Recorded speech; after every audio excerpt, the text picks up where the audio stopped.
Good afternoon and welcome to Lunchtime Coaching. My name is Kim Britz, international leadership coach, trainer, and facilitator, and host of the Lunchtime series where we add value to people's lives, happening every day at 12 on ebuzzradio.com.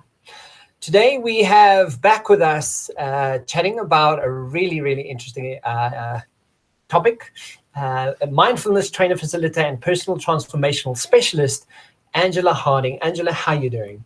I'm super, thanks. How are you, Kevin? Good. Thank you for making some time for us. You're welcome. It's always a pleasure.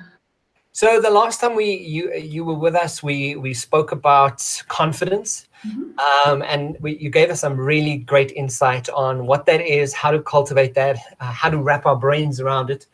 And with this conversation today, I think it lends itself to that, and just more self-awareness. But don't you want to preface what we are going to be chatting about today? Because I think your words are better than mine. Well, I'll preface it by telling a story, if you don't mind. Absolutely, go ahead. All right. I was reading this fantastic book about money. It was called The Illusion of Money, and it was so interesting to me. And in this book was this exercise to do, and the exercise was about what do you own and what owns you. And I was on holiday, and I was sitting down on this beautiful deck overlooking the sea from up on the side of the hilltop. And I just sat down there in this really calm, peaceful journaling, doing this exercise that this guy did. And I thought, oh, it's an interesting exercise. It'll be probably quite useful to do. He said, don't go until you do it. Don't go on. So I sat down and I did it. And as I did this exercise, I started to realize, wow, this is not just an interesting exercise. This is power, this exercise. And the exercise was exactly about that. The book was about the illusion of money, the illusion of what money actually gives you, what it doesn't give you, what money is, what it isn't. Because we have this deep belief that money is security, that money is safety, that money is happiness. Even though we get told it isn't, even though we hear that it isn't, there's still this I'd like to find out for myself part of it, right? Yeah. And so this exercise is all about the illusion where you're thinking that by having something, I own it. And that thinking that I own it makes me feel a little bit safe or a little bit secure or a little bit scared or a little bit freaked out. And the exercise is about when you think that you own something, but in fact, your idea of this ownership of something is very attached, very grasping, very fearful of losing it, very angst about the whole situation. It owns you. And when something owns you, you do not have emotional freedom. You do not have freedom to move or change your life. You do not have freedom for anything when you are owned by stuff, when you're owned by what you think is your bank account, when you're owned by what you think is your house, when you're owned by your car, when you're owned by your relationship. You do not have freedom. And isn't that one of the things that we're most looking for? I mean, we're pursuing businesses, we're pursuing relationships, we're pursuing life so that we can feel free. We want to feel good inside. Well, when stuff owns you, that's really hard to do. So the topic for today, what owns you and what you own, is really all about that. So, yeah, it's so interesting when you explain it that way, because we all find ourselves, and heading into 2021, we are looking at what are we doing for this year, and how's it going to play out. And COVID has, I think, been a wonderful example of what we don't own. Right. Forced us, exactly. molded us, and really required us to really start asking very different questions, and really start introspecting on who are we, what are we doing, and why are we doing what we're doing, and is it even something we want to do? All of these questions coming up. But essentially, talk to us about the illusion of ownership and how that really debilitates a lot of our life and a lot of our forward motion and where it is we want to find ourselves. Okay. Well, the illusion of ownership is it's a bit of a mind twister, actually. If I think about my home, for instance, I would say if my bond is paid off and I have the deeds of the house, it would be safe in kind of the normal way we speak for me to say I own this house. Yeah. But if by virtue of owning this house, I'm stressed about paying the bills, I feel like I can't leave the country, or I can't move to another province, or I have all of this, maybe this debt if I'm still paying my bond, or I have all of this angst on me, and this fear of losing, and this fear of loss, and this fear of protection of my asset, and this all of the stuff that comes with this sense of owning this house, then the house owns me. I laugh because it's such a weird analogy. It's like when you language it that way, it's like, wow, yeah, that's true. That's true. The house owns me. If it gives me fear, if it gives me a lack of security, if it gives me angst in any way, if it ties me down in a way that says I can't make a change, I can't make a move, I can't do what I want to do, I can't find freedom, I can't find happiness, I can't shift and change and have an adventure in my life, it owns me. The same applies with my bank account. Like, this is even more of an illusionary thing, because in this moment, I might have a certain amount of money in my bank account, but my bank account is an ever-flowing, fluid thing, right? In this moment, I have access to that money, and I have the potential to use that money. Tomorrow, I won't have that money. Tomorrow, I'll have a different amount of money, maybe more, maybe less. If I'm stressed and anxious about how much is my bank account, if I'm really stressed about my money and keeping my money and not allowing it to flow, not allowing it to be useful in my life, not allowing myself to enjoy the experience of having money, or I'm fearful of losing money, or of somebody stealing the money, or of whatever it is in regards to that money, my bank account owns me. I don't have just this freedom of access, the freedom of use, the freedom of what I want to do with this thing if I'm afraid because of it. Relationships are the same. I'm only in this relationship in this moment. Tomorrow, maybe my relationship looks different. Tomorrow, maybe my husband leaves me for a younger woman. But whatever the case, I don't own that relationship. I simply have custody of what I have in this moment. Now, here's the thing about that, and the money and the house and whatever. If I have custody of what I have in the moment, and I get to really love having custody of what I have in the moment, and I'm sucking the marrow out of the pleasure of being associated or involved in that thing that I have in the moment, I own it. But if in this moment, while I have this relationship, I'm scared of losing it, then I don't own it. It owns me. I'm going to ask you, just please repeat that for me. Just like re-emphasize what you just, how do I know when I'm owning it?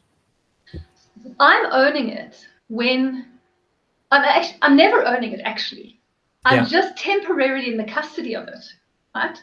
So I'm temporarily in the custody of my house while it's paid off and there's no bond on it, and I could choose to sell it, or I could choose not to sell it, or I could choose to do whatever I like with it and move on. Then I'm in temporary custody of it. Yeah. And in temporary custody of it, I'm not so attached to what happens.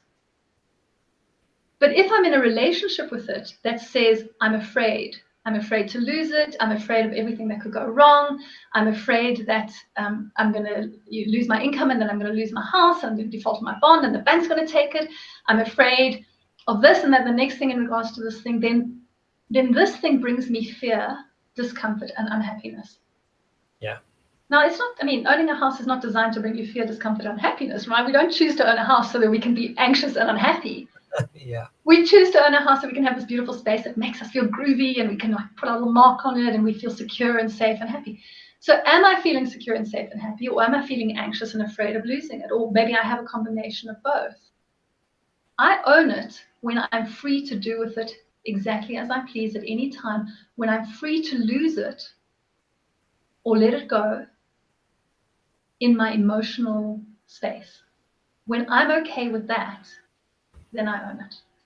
If I'm not okay in that regard, even if I'm not okay to lose it completely, it owns me.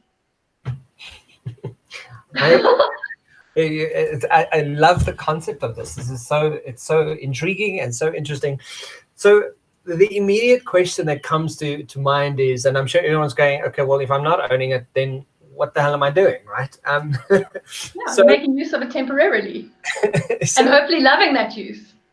But essentially, you use the word illusion. Yeah. And it really is an illusion. Do you think that we don't know because we don't know what the flip side of that looks like? like, you know, very often you and I both know brain language and why it's so important. Do you think we find ourselves in a consistent habit-formed process of anxiety and fear, and that's what we used to, so that's what we know, and that's what we live by? Is it a case that the opposite of really being okay and feeling connected with myself, and feeling euphorious or aiming at that, or at ease with my life? Do you think it's based on the fact that we're just not used to it and that we've sort of grown up in a habit-formed process? I definitely think there's a part of that. I mean, we're taught how to think, right? We're taught how to think by our parents and preachers and teachers. And the big sad part of our socialization is that we're not taught to think that we're okay. Yeah. We're taught to think that we have to earn okay, and that we have to hold on to okay, and that we have to be enough for okay, and that we have to prove ourselves at every step of the way. So we were talking about when we had that confidence chat. We're not taught to know, I don't have to be anything more than a human being to be a human being. Yeah. And we're not taught to think, wow, this life is it's just like an opportunity, a virtual reality game that I'm playing. How do I want to play? We're taught that this is very serious business, that you will literally succeed or fail, and this is how you're going to measure that. Not by the standards of your heart, my dear, no. By the standards of your car and your house and your bank account and so even though we hear the story that money doesn't buy you happiness, we're also taught at the same time that you're not okay unless you have it. Yeah. We know that a house doesn't buy you happiness, but we're also taught at the same time you can't be respected if you don't have or own or, you know, accumulate assets or somehow show yourself to be rich enough or smart enough or good enough in some way. Yeah, it makes me think of a story. When I got divorced, 11 years ago now, and in the moment of divorce, I kind of wanted to escape what I was going through and just left. I went to a different country, and yet we accumulated so many assets. We had so much in our world. And I literally just said, you know what, you can have everything. I don't want to be part of this world anymore, and left. And then I got back after thinking Thailand was the answer. It's like, go figure. And got back, and I kind of went, okay, so now I don't have, I don't have any ownership about any of the properties we owned or any other vehicles, and I just handed everything over. What I had was clothes and books. And someone actually one day said to me, so where do you call home? Like, and that was so significant, that question, because I kind of went, well, home is where my books are. So, and today when I kind of go, when you say, so what owns you, or what do you own? I'm so proud of the fact that I actually own knowledge more than I own like asset or like what do you call it? Practical, tangible stuff. I own more knowledgeable stuff than tangible stuff, which has just made me realize that having this conversation with you is quite profound. Can I just say, if you don't mind me interrupting? Yeah. What really, really blew me away when I did this exercise was that I came to realize that I don't even own my mental health. Oh, wow. I don't even own my mind. Yeah. Firstly, because my mind is singularly unobliging, right? As is everybody's. It doesn't do what I want it to do. It's not always sharp. It's not always correct. It comes up with all sorts of illusions. Firstly, because of that. Yeah. Right, even today in this moment, but more so because my husband's aunt has a terrible state of dementia right now, and she's really going downhill fast. Shame, yeah. And she was a very sharp woman, she was very together. She was a fascinating woman. I loved her. She was so much fun to be around. And she's lost herself. She's lost her mind, essentially. And so I came to realize that even my mind and my knowledge and my brain is I'm temporarily the custodian of this thing. Yeah. And that really blew me away. It's when I went so far down in this exercise to say, wow, I don't even own my health. I don't even own my body. I don't even own my mind. Yeah. It's quite scary when you put it that way. And you it is kind of, but it's also very freeing, because what it gives you is this capacity to very presently love what you have in this moment. That's what I find was for me so wonderful about this exercise, was like the thought that in whatever 10 or 20 or 30 years, I might not even own my mind, really made me so able to be like, wow, it's cool to have a mind. Like, I'm so excited. I have a mind and it works like this, and maybe it's kind of stupid sometimes, but geez, what I've got, I'm really appreciative of. Yeah. And that's what this exercise did for me more than anything else, the emotional freedom of not only not being so attached, but also of just like really centering in the ability to be happy for what I have in this moment, because I might not have it tomorrow. Yeah.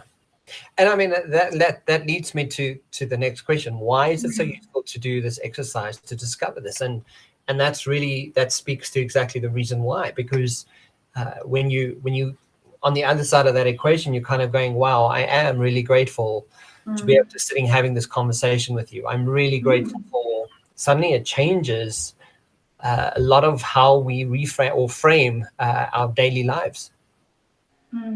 It does that, and also what it does is it gives you such a sense of emotional freedom that, to be perfectly honest, I did not have before I did that exercise. It was just as I started to conclude, I don't even have my mind. I got right to the bottom of this list, and I'm like, man, I don't even have my mind.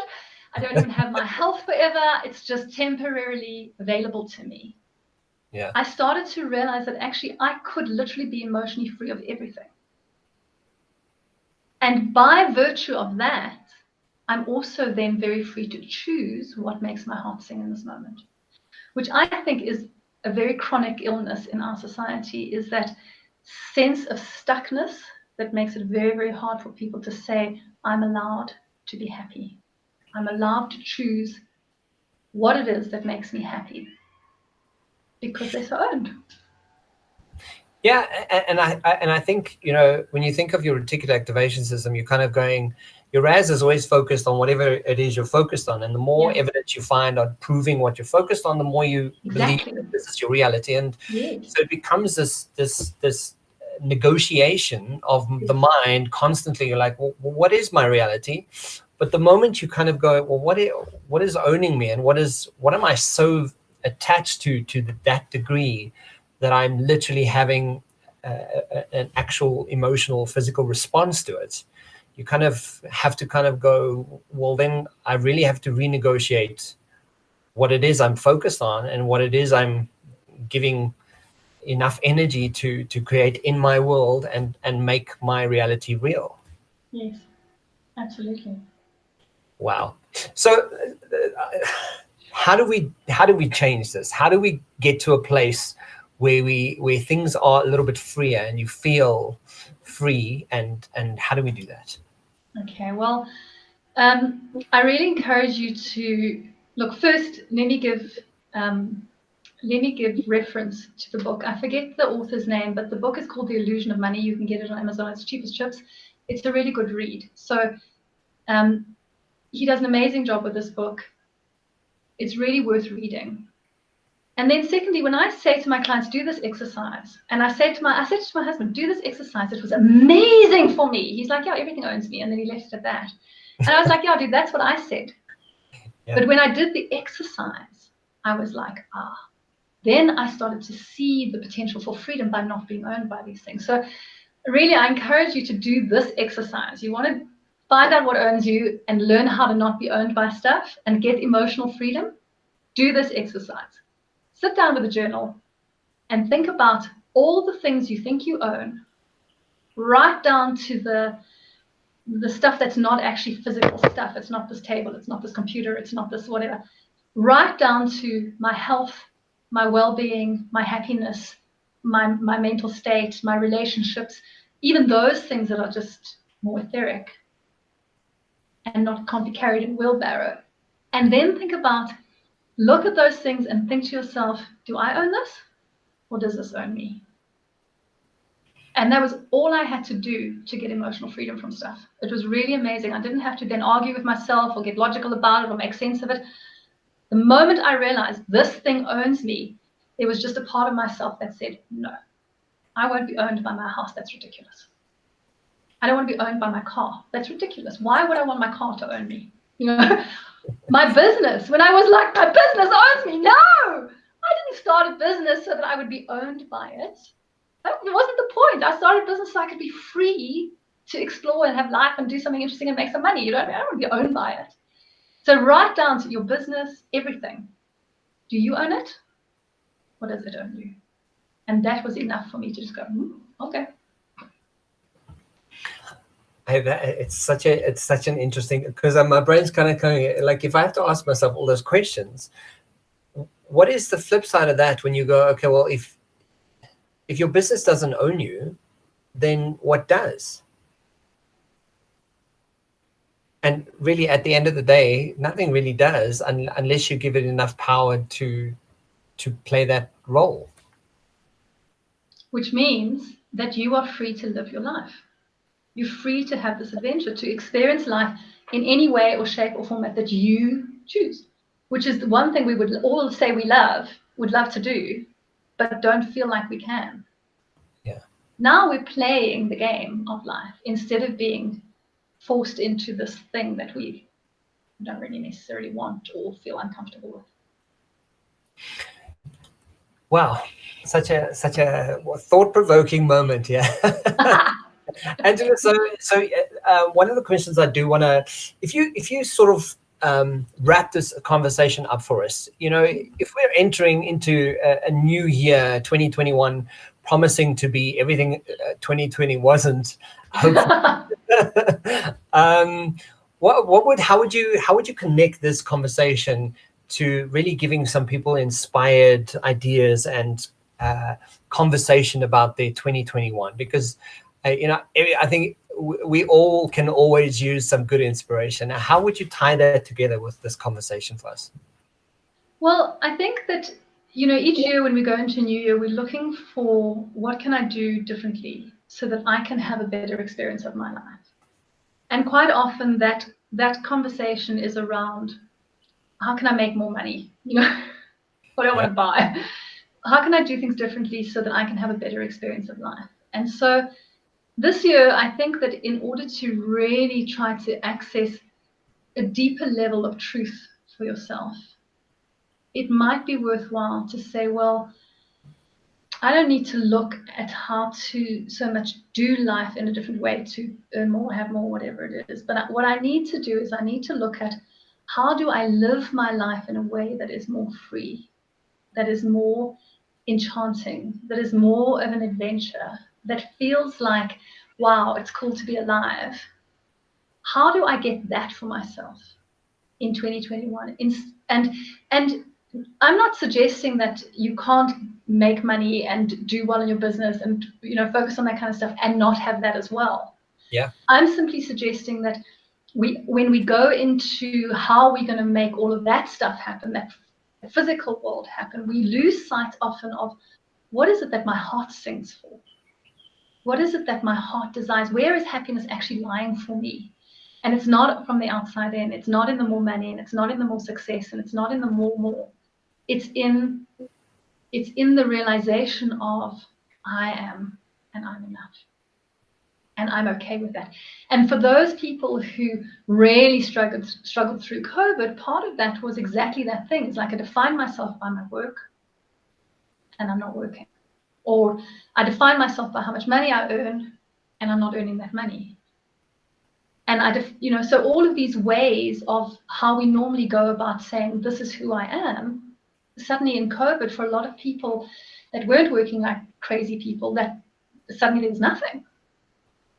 And they can't define themselves by that anymore. So, the ultimate question, who are you really?